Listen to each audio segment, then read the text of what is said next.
Welcome back to Serious Social. This week, Colin and I will be discussing Instagram's new video platform, IGTV. So CJ, tell us more about IGTV. What is the proposition? Latest standalone feature from Instagram. It's a vertical video play, long form content solution. So if you think Instagram stories 15 seconds, videos on Instagram a minute. This is Instagram's play at allowing us to have much longer form content. They're saying up to 60 minutes, but it's vertical play, mobile focus, dedicated app that syncs in with the users currently on Instagram. And we know that anyone can be a creator, so not just brands or celebrities. Where do you think Instagram see the proposition going? Is it a match for YouTube? I think they probably want it to be. And on the face of it, it's probably got the potential to be, but it certainly won't be when it comes out. So it's a really interesting question around video and where it goes and what's the difference between YouTube, Facebook and the likes of. There are some nice videos online that articulate it better than I can, but if you think YouTube is kind of the king of video platforms, it's got the users, it's got a great search function behind it, so discovery of videos is really easy to do. It's got a good monetization proposition, so if you're a creator, somebody that produces content, you can monetize it through advertising and actually get revenue.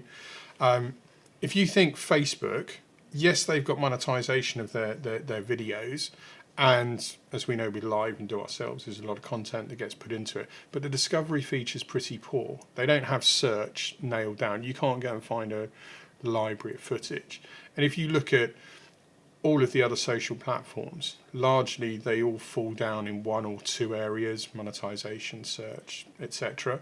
People right now watching this are probably saying, what about Vimeo? Vimeo's a reasonable number two to YouTube at the moment, but it's never going to go toe to toe with YouTube. Instagram, billion active users, so we know they've got the eyeballs. Facebook's world-class monetization proposition behind it, so we know they've got the monetization. The search aspect to Instagram is really quite interesting. Not as good as YouTube at the moment, but not a bad second spot, and that's why we think IGTV will kind of kick on and potentially go toe to toe with YouTube. But I was watching a video earlier, and a YouTube influencer, he made the point: competition's good. If you don't have brands chomping at the bit, the sort of market leader isn't going to evolve and refine their proposition. So we actually agree with what he says, and we think this is good for users, and will force YouTube to further innovate. Who, incidentally, they gave their creator studio a bit of an overhaul a few months back.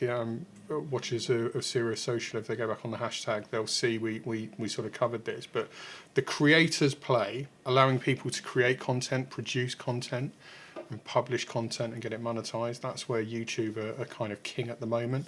But IGTV has all the hallmarks to be a decent number two. Up to an hour of content is quite a long time on social. Do you think that there is a place for this? I do, and social for a long while has all been about snackable, bite-sized, shatterable content. Short-form video is what we want, and that's true, don't get me wrong. Instagram stories, 15 seconds, user-generated content, you absolutely want all of that. But 60 seconds, which is Instagram's current limit on their Instagram and desktop feature, it's really difficult to get branded content into 60 seconds unless you're doing a short 30-second ads. And we know that ad spots don't perform particularly well on social. It needs to be more meaningful storytelling. Serious Social, in its original form, with 60-second social, I cringe now. It was a great idea at the time, but in hindsight, we weren't quite there. Every week we struggle to get our content out in 60 seconds. And at times, 60-second social should have been called 5-minute social. It was so bad. It's difficult to get branded content out in under 60 seconds. The other interesting thing, a bit of a fan of Jason Miller, who heads up marketing over at LinkedIn. If you've not seen him speak, absolutely do go and make the effort. Passionate about rock music, really knows his stuff with marketing. He went on a bit of a mission about 18 months ago. He got fed up with people saying social was all about short form content. He He got bored of hearing blogs had to be under 800 words and videos had to be under like 60 seconds. And he kept looking to see what was the source of this, and he couldn't find any credible source. So he went out of his way to create a 2,000 word blog and 5 to 7 minute length video. And the conclusion was, if you have crap content, whatever length it is, it's going to be rubbish content and people aren't going to watch it. If you have good content, good storytelling that resonates with your audience, people will happily consume longer form content. His 2,000 word blog and their long form video content that they put into their Bedrock marketing campaign, it blew up, and it overachieved for LinkedIn. If you go into Google and search for it, you'll find all the stats. The point being, yes, we do want snackable short form content, to use all the buzzwords, but sometimes we want to get into a bit more of a story with brand storytelling. Visual videos, diaries, video storytelling we do a lot of here, and you definitely run over 60 seconds on that. So there's a place for it, and I get why Instagram recognised they needed something to go beyond 60 seconds. So what did you think of the hour-long burger eating from Netflix on IGTV then?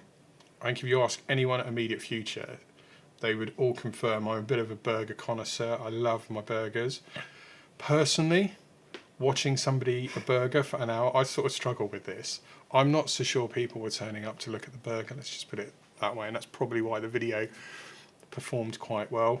I was trying to think of the sort of female equivalent to this, like Eva Longoria with an ice cream. I'm not sure men would watch that for an hour. So I raised a few eyebrows at it, but you look at the stats, you look at the people that tuned in, it just evidences that even, contradicting myself now, unique, quirky / rubbish storytelling, if delivered in the right way, could even appeal to people.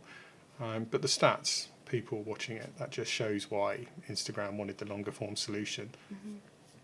Well, we've seen brands using it, so hopefully they'll continue to do so. I think so. I think we're going to see more of it. I mean, I know we're going to look at it ourselves for our own marketing. It's kind of a no-brainer. I guess one of the things that people are looking at is what's the difference between stories and Instagram. And this absolutely, Instagram are very vocal on this. This is not to replace Instagram stories, and it's not to replace the video solution that's online.